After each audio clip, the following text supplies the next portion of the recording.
Hello, boys and girls. Today we are going to take some notes on Islam. So, yesterday we did Judaism, which was the first major monotheistic religion in the region. And later on, that led to Christianity. And then later on, after that, in that same area, you had Islam. Islam is now the dominant religion in the region. There still is the country of Israel um, in that area, but that's about the only area with a large Jewish population. Most of the area is, in fact, Islamic. Muslim is what you would call somebody who follows Islam. So the religion's not Muslim. A person who would follow that would be Muslim. You would say the religion is Islam. If something has characteristics of that, you would call it Islamic. So, starting off, when you're doing Islam, you got to start with Muhammad. Now, you might notice that Muhammad can be spelled several different ways, and that's because it is from a different type of way of writing than English. So, for example, you might not be able to read Italian and understand what it says, but you could probably make out the words a little bit. You might mispronounce them, but they'd make sense, at least enough to spit them out a little bit. Same thing for French or Spanish or Portuguese. Or German. Those are languages that have a similar alphabet. Well, Arabic does not. So if someone says Muhammad, you can kind of spell it phonetically. And so sometimes people spell Muhammad with a U, sometimes they spell it with an O. It's the same name, it's just people spell it differently. So he founded Islam. He was born in Mecca in 570, that's AD. Um, and he died in 632 in Medina. Again, that's AD. So he was in his early 60s. Both of those places are in what's modern day Saudi Arabia. He founded Islam in 610, so he was 40 when he founded Islam. He wrote the Quran or Quran. I'm sure my pronunciation is not going to be perfect, but you can see that it's spelled two different ways. Either one's fine, again, because you're saying it the way it's supposed to be said or close to it. And so the spelling is different. So some people spell it with a Q, some people spell it with a K. Same thing. It's their holy book. Okay. Muslims consider it the final word of God. Um, so Muslims are monotheistic. They're Abrahamic religions like Christianity and Judaism. Okay, they just the Christians say, okay, we think that there's some new things about God that the Jewish people don't believe, but we believe the same things they do, plus a little extra, and then it's sort of similar to what happened with Islam, where they said, well, the Christians and Jews got the message a little confused, and this Quran is the final word of God. All right, so here's a map. Y'all should know where most of this stuff is. We did a quiz on this. Um, so, for example, think to yourself, what's that country between Iraq and Saudi Arabia, that little tiny country to the east? Yeah, that's right. It is Kuwait. So there's Mecca, which is kind of right smack in the middle of Saudi Arabia. Medina's not that far away from it either. And so that's the area that we're talking about. That is a Quran. You'll see on the front. You probably can't read that unless you are familiar with Arabic. To me, I don't have any idea what that means, not even close, because it's not written uh, with an alphabet that most people in the West would be familiar with. Um, and then you can see it's on cloth, and you can see in the back there's uh, some minarets and a Muslim house of worship. Now, Islam started in Saudi Arabia and then spread to the rest of the Middle East fairly quickly. Okay, it was a popular religion. At this point in Saudi Arabia, there are actually several different religions. It wasn't just Judaism or Christianity. There are lots of other religions. There was nomadic people that had their own different gods and goddesses. There was polytheism. But Islam spread fairly quickly. Now, there became two groups or what they call sects, sects. In Islam, you had the Sunni and the Shiite. Don't mispronounce that, please. So the disagreement there was on who should have taken over after Muhammad died. So when Muhammad died, they weren't really sure who should take over. One group said it should be this guy. Another group said it should be this guy. We're not going to go into a tremendous amount of depth on that, but that's where the original disagreement came from. And then as time has gone on, Sunni and Shiites have had more disagreements over, okay, is this part of the text legit? Is this text legit? What do you do in this situation? Just like anything else, okay, over 1,300 years, you're going to diverge even more. Okay, so even in the Middle East, there's some places that are mostly Sunni, some places that are mostly Shiite. Generally, Sunnis make up a much larger percentage of Muslims. Okay, Sunnis make up pretty much the majority in every country except for places like Iraq and Iran, part of Bahrain, and then I think that maybe Azerbaijan. Most places are majority Sunni, but there are a couple places like Iraq and Iran who, even though they don't like each other, they're two of the largest countries that are primarily Shiite. But they have not really gotten along. It's similar in Christianity between Catholics and Protestants, where they have a disagreement over interpreting things, and over time their differences have gotten a little bit bigger. All right, so this map is a distribution. It might be a little outdated, but it gives you an idea of Sunni versus Shiite. All right, and if you look, the dark color is Shiite or Shia. Okay, you see there's some in Afghanistan, there's some in Azerbaijan, a little bit in Syria, there's sprinkle around, there's some down in Yemen, but it's mostly Sunni. Now, this doesn't mean like in Algeria there's no Shiite, and it doesn't mean like Iran in the middle of Tehran they don't have any Sunni, but what it means is that most of the world is Sunni. Okay, and you can see there's spread. It's probably, if you were to do this now, it would probably be colored a little differently. I'm not sure if there's a certain percentage threshold, but you can see there's Muslims all over the place. Even parts of China has a Muslim population. Okay. This one is 2000. So this is showing you the breakdown of the percentage. This is a little outdated, so these numbers have changed. They probably slightly changed in certain places. I think they've gone down in certain parts of North Africa, but it gives you an idea. As you're close to Saudi Arabia, the Muslims as a percentage of the national population is high. North Africa, it's still pretty high. I don't think it's as high as this anymore. But through what we call Southwest Asia or the Middle East, it's fairly high. You'll notice if you look in number 9, which is right between Egypt and Saudi Arabia and Jordan in that area, that is Israel. Israel has a Muslim population, but it's not a huge majority because most of Israel is Jewish. Oh, there goes my alarm. All right. But you can kind of see how the breakdown is. Again, I haven't been able to find one that's more updated than this, but this gives you a good idea of where it's from. It's mostly in Southwest Asia and the northern part of Africa. Now, Muslim beliefs.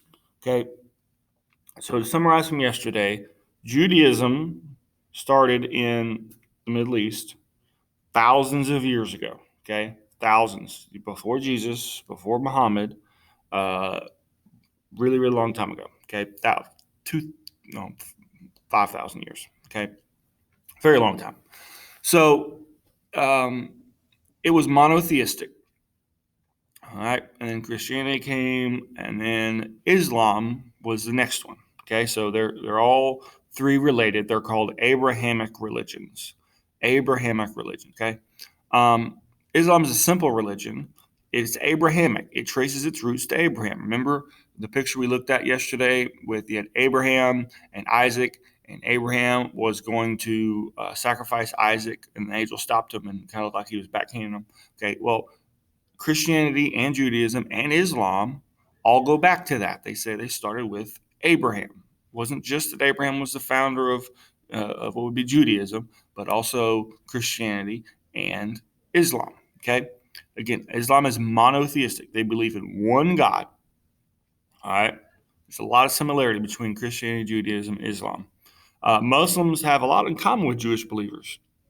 For example, there's not a rigid hierarchy. Okay, now in some groups of Christianity, the most popular group, most populous group of Christianity is Catholicism. And in Catholicism, you have a pope who's the head of the entire Catholic Church. And below him, you have a group called cardinals, who are generally types of bishops or archbishops. And then below them, you would have priests. And then below them, you would have regular folks. And so it's very hierarchical. Muslims and Jews don't really have that, okay? They don't really have a very strict hierarchy. It's not like there's a guy who's in charge of Islam, okay? Jews and Muslims also don't eat pork.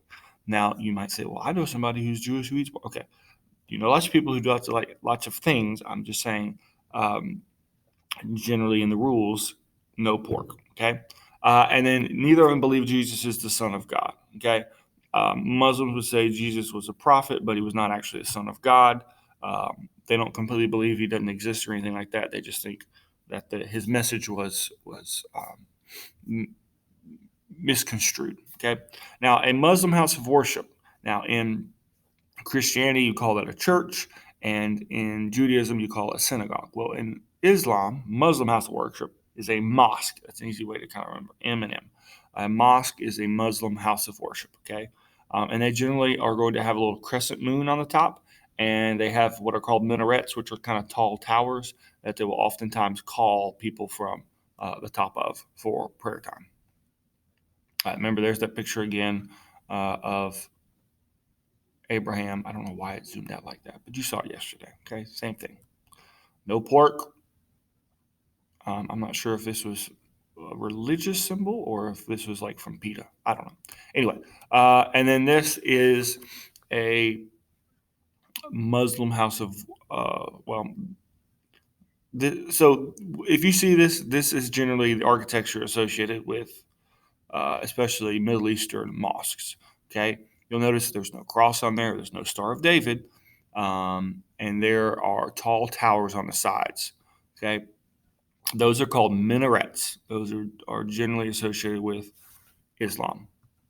Now, there are 5 pillars of Islam. Okay, again, Islam is not super duper complicated. There's not lots and lots of rules to follow. The main things are the 5 pillars or important ideas of Islam. The first is a profession of faith. Okay, a profession of faith. So you say there is no God but God, and Muhammad is his prophet. All right, pretty much it.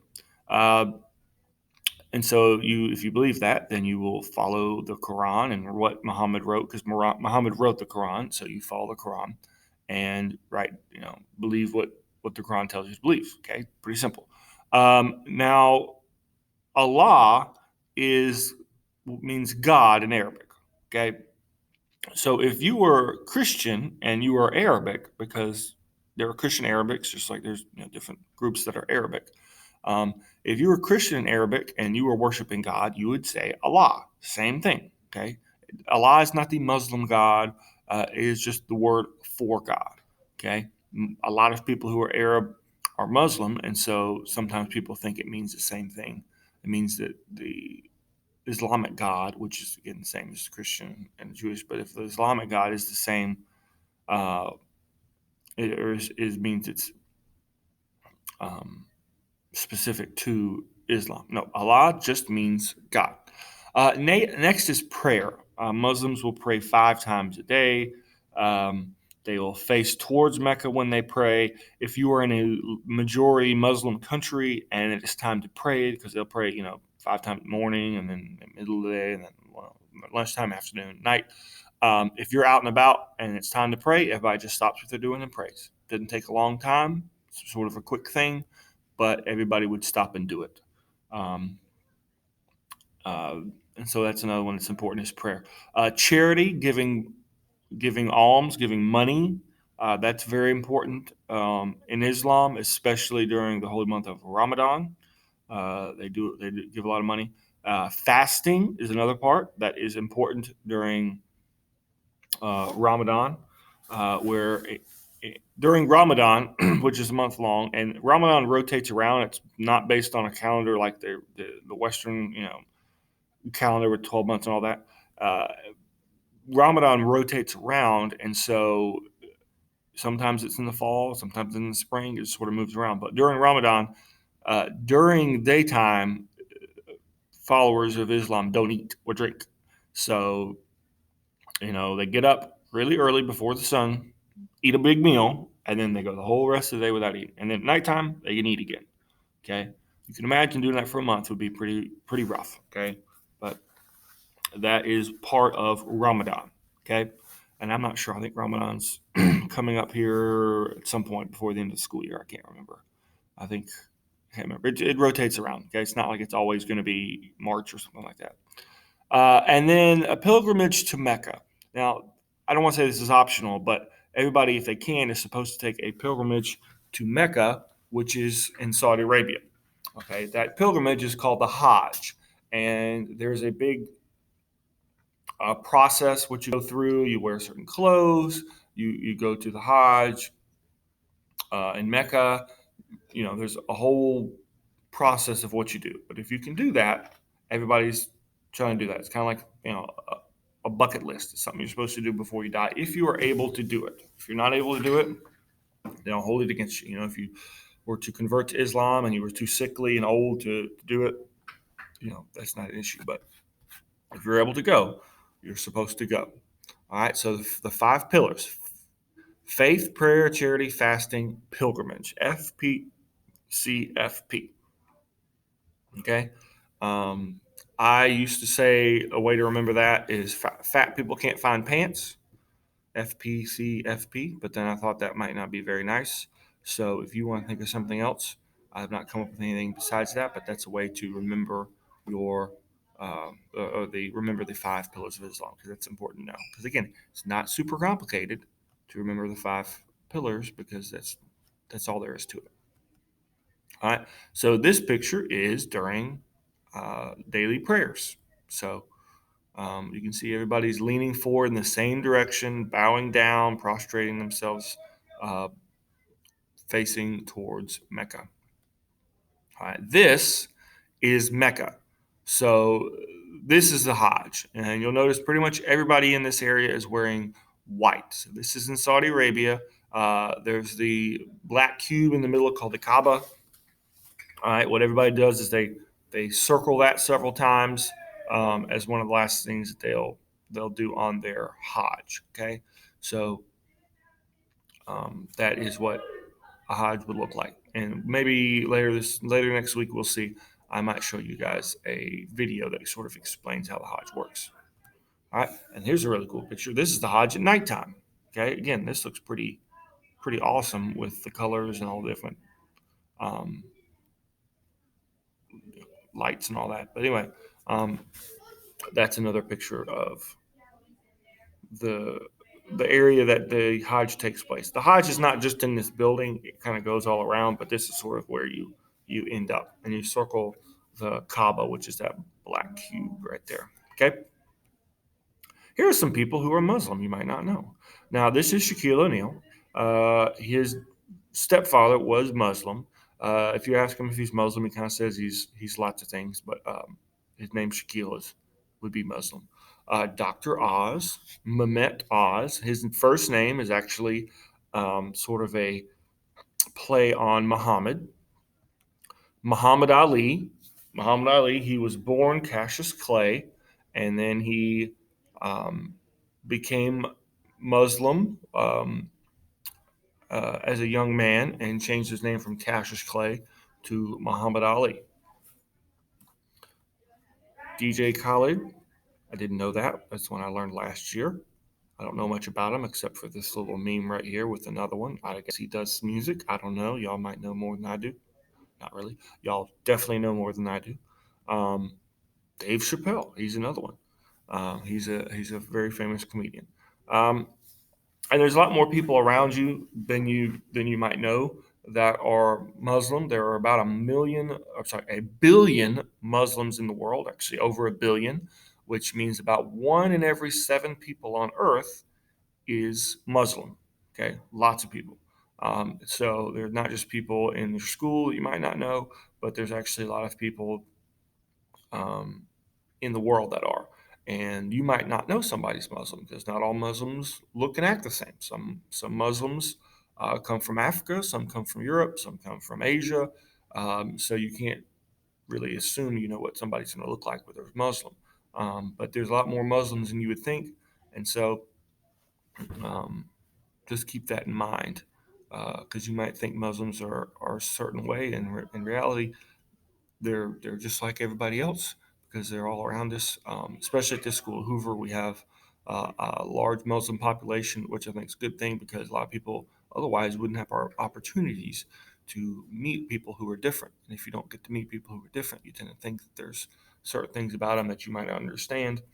And hopefully, if you understand that they're just people like you, then you don't get, um, we don't want anybody to get any negative ideas on people just because they have an opportunity to meet them. Okay.